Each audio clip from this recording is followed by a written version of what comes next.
such an asshole. Something that you dream about in heaven. Sorry. Bad Faith. Best of What I Got. Ending song to Tango and Cash, which if Sly and Kurt Russell were to ever get their heads out of their asses, not that their heads are in their asses, but that I would totally tune in that sequel. I would totally tune into Tango and Cash 2.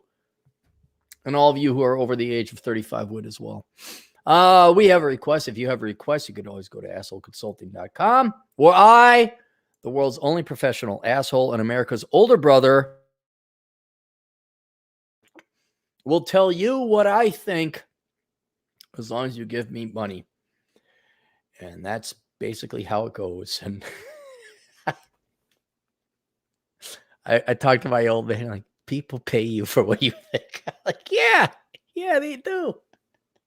They can't believe it. I'm glad he's going to go to his grave not understanding it. I love it. It's just like, I don't understand it either, but he really doesn't understand. Like, I got an idea. Like, it's truth. It kind of helps people. Like, you're an idiot. You're a complete idiot. I'm like, yeah. Thanks, Dad. All right, let's get to the question. Hey, Cappy, been following. Thanks to Cooper for a while, Rich Cooper. I'll cut to the bullshit. 26, work as a sales manager at a place, making $70,000 a year. Just started the Roth IRA. I have $2,000 invested in crypto, a small amount of silver, and nothing else invested so far. Well, you're 26. That's not bad. That's a heck of a start. And you are making a handsome wage. That's not bad at all. I'm closing on my house next week. Of selling it. Okay, you've sold your house. I'm going to be netting around $90,000 after it's all said and done and after I pay off the truck. Oh, you are a Rich Cooper follower. You got a nice vehicle, didn't you? Moving to Idaho and getting away from the libtards in the state that I'm in. I was wondering what the best move would be with the proceeds. I'm planning on buying a house till hopefully the prices come back to reality, so I'm not just trying to lose money due to inflation. Any advice would be great, blah, blah, blah, blah, blah, blah. All right, then I went through this whole kind of disclaimer thing. I cannot tell you people where to invest your money. Not only legally, but I just can't. I physically can't tell you. And the reason why is that I don't know where the markets are going to go. I don't know what's going to happen to prices or anything like that. I could give you options. I could give you places that, asset categories that you can go in and research on your own, but I cannot tell you where to invest. The only thing else, in addition to that I could tell you is my general philosophy, which you do or do not have to subscribe to. But the key thing to understand, larger philosophical point, is that nobody knows what's going to happen to the stock market. Nobody knows what's going to happen to housing prices. Nobody knows anything about the future because it is the future and it cannot be known. And the sooner you guys get that through your head, the sooner you're going to be like, oh, you're going to have a more realistic approach, a boring, unsexy approach to investing. And you'll stop asking me, what's going to happen to Bitcoin? What's going to happen to housing? Not that this guy is asking that. I'm just trying to point out that there's no way I can tell you what's going to happen in the future. And frankly, I think certified financial planners are a fucking joke. Are you fucking joking me? There's the index. Go invest and hope for the fucking best. And by the way, don't spend more than you make. And I've replaced the entire financial planning industry with that right there. So with that caveat and truthful, honest, brass tacks come to Jesus discussion we just had right there, I will tell you what your options are. All right. The main problem I fear, this is what I fear, doesn't mean it won't happen, is that we keep printing off so much damn money. And because of the nature of our banking and financial system, not our banking, any banking and financial system, truthfully, banks lend money on things people can't pay cash for. That's the whole idea of lending. You don't have the money now. We will give you other people's money so you can buy the thing that you want because you're a materialist, fucking jaded fuck You need to take my minimalism class, which is available over at the Cleary School of Economic Philosophy, by the way, today. Closing on the 28th. But you don't have the money. We're going to lend it to you. Shit, I fucking completely lost it where I was going. Hey, what the fuck are we talking? I even lost, with the money. Right, okay, so we're going to lend you this money. Please pay it back. Don't be a greedy fucking not pay us back. Right. You now have sold your house. Now I have this money. Now, where do I put it? Where do I put this $90,000 of this money that I just got? And because the banks keep lending out money into these particular categories, things you can't afford, the whole concept of lending, these assets have gone up in price, not value, price. So cars, tuition, and housing, and I'm sure there's other lendable categories that we've talked about before, those have all gone up exponentially in terms of price. And I one of these days I'll do it. I don't have to because I almost know I'm right. If I paralleled the increase in the monetary base to the increase in tuition and the increase in housing, it would parallel perfectly. And that's the problem, the paradox that you face. We are constantly printing off more money because money printer go burr, COVID, UBI, whatever the excuse is, we're printing off more money. That money ends up in the financial system. And the banks then take that money and channel it through lending, because you only borrow for things you can't afford cash for, into very specific asset categories, one of which is housing. And that's the biggest risk I think you face. For example, when I first bought my house, my first house, my rent before I moved into my house was $333 a month for a pretty nice studio in near downtown Minneapolis. That apartment now goes for $2,000. 20 years later, after I got out of housing, I am paying $1,300 a month for rent right now. And it is solely because, listen to me, this is not opinion, we have quadrupled the money supply. We've driven up housing prices by fourfold over the past 20 years. And I wonder if housing goes up by fourfold, what will happen to rent? Oh, it went up by fourfold too, which is almost identical. I mean, like, it parallels. It was $333 a month. We increased the money supply 5 times. Now a 1-bedroom goes for $1,400, $1,350. It's about right. It's not that housing got more expensive. There's something wrong with the rent market. All you millennial fuckwits who could not chisel off the dried Obama cum on your face because you sucked his dick so much to print off so much more money. And then, in intellectual honesty, President Trump also increased the money supply 60% over the quadrupling Obama did. Hoyle Freund Levin. You guys are, why is rent so high? Like you're going to escape it? Like you thought, well, we're a democracy. I'll just vote for other people's money. Was that your clever thing there, millennials?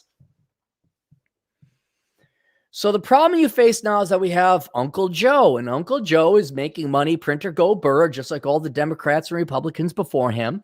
And yes, you might have the $90,000. Yes, I would retire your truck debt. Yes, I would pay off whatever other high interest bearing debt you have. But then you want to know where to redeploy your money. I can't tell you because I don't know. All I know is that we keep printing off more money. And asset prices keep going up. Not values. Not values. The prices go up. And I've taken a more modern day investment philosophy that no one is investing anymore. You're merely hedging against inflation. And so when you look at the stock market, for example, the stock market say, oh, compared to earnings or dividends, the stock market is totally overvalued. Yes, it is. But is anyone paying attention to earnings and dividends anymore? Like the entire finance profession might as well be just scrapped up and thrown away because we have been so decoupled and untethered from fundamentals like earnings and dividends and cap rates, cost of capital and things like that, that would legitimize a particular value of a stock. We've been so removed from that. Why? Because we keep printing off more fucking money. There will be inflation down the road. And one of the best ways to hedge against that inflation is to buy into the investable assets that produce all the shit into the future, namely corporations and companies, all the factories and things that we produce. Why? Because when corporations produce that stuff, Coke makes a can of Coke. They will increase it to the price of inflation. And so it's my philosophy. No one's really invested. I don't think people maybe are at this cogent level of philosophy or economics that I am, because I'm a fucking genius and most fucking finance people are fucking morons. So, but there's some real money. There's some real intelligence out there. It's like, wait a minute. How much do we increase the money supply by? 300%? I'm no economist, but I'm going to bet that money's going to infiltrate inevitably into the economy. And I'd rather invest in the machinery, production, and equipment that can produce goods at whatever the inflated rate is into the future. Like Ford, they got Ford factories. They're going to produce the same car. It's going to be the same Ford, whatever, Focus. There it is. There's my Ford Focus, except the Ford Focus produced in 2020 is $10,000, but the Ford Focus produced in 2023 is $17,000. There's my inflation. I guess I'm investing in Ford because it's hedged against inflation. So there is an argument that you should invest in the stock market as a hedge against inflation, because all their future dollars, all their future profits are denominated in future inflated dollars, whatever that inflation happens to be. And there's some studies that have been done that over time, the stock market is a very good hedge against inflation, right? Now, by the way, I don't know if you knew this or not. You could invest all your money in the stock market today, and it could go down to 6 points, not 6,000, 6 points. You could lose money investing in the stock market, but over time, tossing your money in the stock market has proven to be a very good hedge against inflation.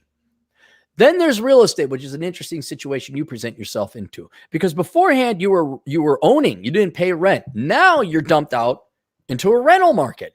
And like, Hobie dooby dooby dally there, Sailor Jones. Like, there'd be so much inflation, Hobie Saby Fata Albert. And what happened to now? You're like, okay, you don't have your mortgage anymore, but now you're paying $1,100 a month for a shitty fucking 1-bedroom apartment. And this is something the boomers have seen happen. Like, my house went up by dirkity.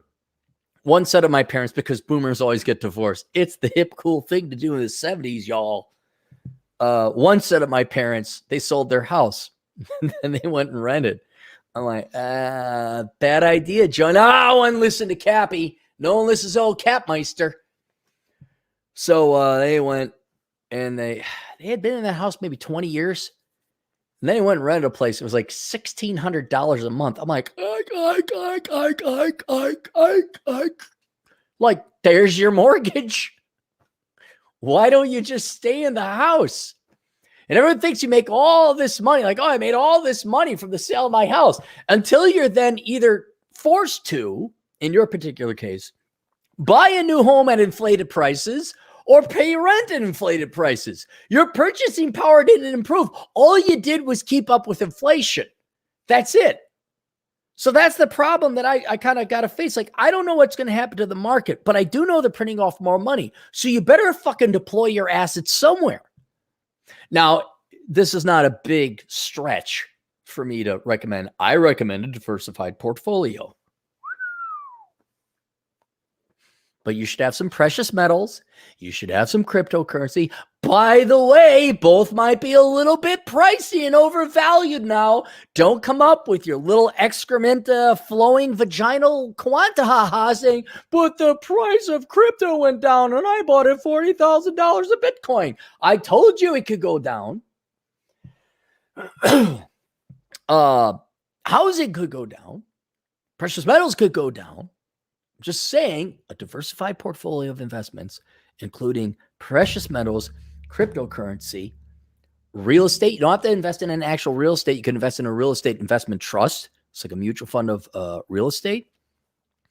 And over time, don't hit me up in 4 years, but they're all down. I said over time, over 20 years, because we print off so money, it's almost a guarantee, not 100% guarantee. There's always a chance something won't happen, but there's a near guarantee that the price, not the value, the price of those assets will go up because all the money we keep printing off ends up in asset prices inevitably. So if I were you, what I would do is you got your 90 grand, pay off your debts because that's a no-brainer. So you're taken care of there. You have to figure out where you want to live. That's what I would recommend is you figure out where you want to live. And it might take a year or so to figure that out. But with that 90 grand, once you figure out where you want to live, like for the next 10 years, I would probably redeploy that money back into the down payment of a house that's affordable that you can live in, and the rent would be less than what you pay. The mortgage would be less than what you pay in rent. If you're not ready to settle down, if you're not ready to purchase a house, or you haven't found the right house. Oh, by the way, if you buy the wrong house and it goes down in value, don't fucking come talk to me. I said you had to do your research. It's just an option, okay? It's an option. If you're not ready to settle down, you haven't done your research, you're too lazy to do your research, you don't want to go and figure out where you want to live, then I would recommend you invest your money into a diversified portfolio while keeping some in cash as well. What that diversified portfolio is, I don't know. But the money printer go burr, and I do know as an economist over the long term that will inevitably penetrate into prices. And so it's whether you want to hedge against that or not. But from a cash flow perspective, if you knew where you wanted to live, like, no, I want to live here. I want to live in whatever, Leavenworth. I want to live in Spokane. I want to live in Coeur d'Alene. And like, this is the place I want to be. And I'm set and I got a job I'm going to be here for at least 10 years. Fine. Then go buy the house because over that time, you probably come out ahead. Probably. No guarantees. Probably. But aside from that, I can't tell you what to do with your money. I can't. Django Geek, $5 from your UBI video. Is it true that AI and better mass production means as inequality rises, prices fall? Yes. Yeah, that is correct, Django. Yes. Because, well, the prices, don't worry about income inequality. The more you automate stuff, obviously, you're eliminating labor, human labor, which is usually the largest single expense into any good or service that's been provided. So when you lower that, yeah, prices drop for everybody. And you kind of have the Walmart effect. I love Democrat leftist socialists who hate Walmart. It's like, oh, you mean the company that increased everybody's purchasing power, especially the poor, by 33% Those guys, you hate them? Because I don't see any of your socialist fucking utopia bull crap that increase people's standards of living 33% across the board. So the robots would be kind of doing the same thing where, as in the case it was Walmart, it was managerial technique. They had a new business idea saying this would lower the cost of goods across the board by 33%. Robots and replacing human labor would drastically lower prices for everyone. And you can point out like, okay, the dollars then almost become increasingly arbitrary. Okay, let me give you an idea here. Let me give you an example, Django. Am I any poorer than Bill Gates? Like, okay, I know Bill Gates has billions of dollars, but like, am I any really poorer than him? Or is he any richer than me? Yes, he has his yacht, and I'm sure he can eat sushi every day. But I mean, in the grand scheme of things, I'm going to live the same amount of life expectancy. I'm not in pain. I have good health. I can afford an oil change, or if the car breaks down, like I have a pretty good life, and the only difference is, I might go golf at the local municipal golf course and Bill Gates will go golf at the private gated club community, but it's still the same roughly 18 holes of golf. And so what is inequality? Like, yeah, numerically, he has all these extra dollars that I have, but what do those dollars afford him? I'm like, okay, unlimited things. Okay, I guess that's really important for you. But if all of a sudden prices start to approach zero dollars by mathematical reality, if everything is free, what does it matter how much money you have? It doesn't.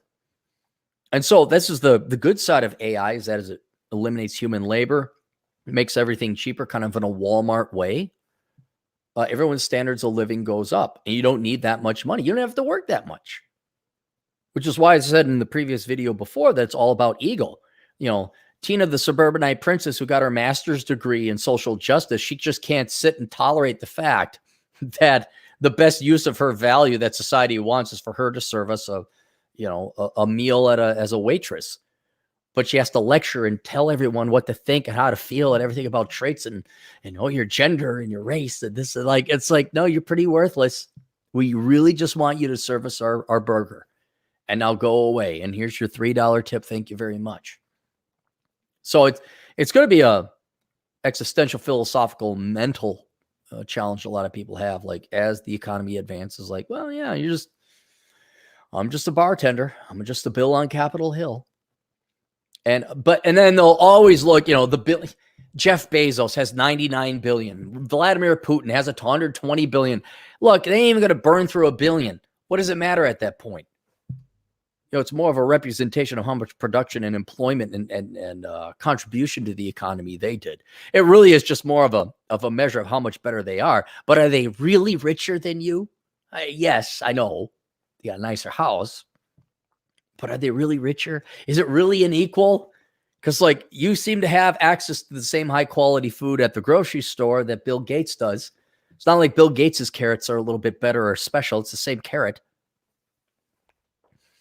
And so what inequality in terms of income or wealth is going to boil down to is simple, pure jealousy.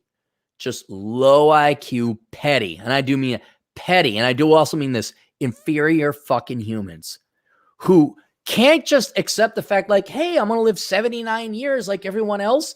And all I got to do is work this job for 20 hours a week as a whatever low entry level. And I get a car and I can afford food and I get to hug my wife and my kids. That'd be a very intelligent, philosophical man. But those people, they're the ones that get all pissed off and angry because that rat bastard in the suburb has a McMansion that I don't. Wow. Okay. I enjoy being a normie a normie, conformie, and inferior. So it means inequality rises. I would say the opposite. Inequality drops as prices fall because everyone's purchasing power increases. And I would argue we're already at the point. Look, unless you fuck up your life majorly by having kids you can't afford, that's the number one thing. If you just don't commit crime, you don't have kids you can't afford, and you don't major in stupid shit, you don't go into debt, you will enjoy effectively like 99.8% of the same standard of living and life and enjoyment as Bill Gates. You will. But most of you can't keep your legs shut because like, I want a baby. And the government give me that and all that other crap. And they're like, why am I poor? Like, well, that kid you have there's this thing called income per capita. It's a very advanced division concept.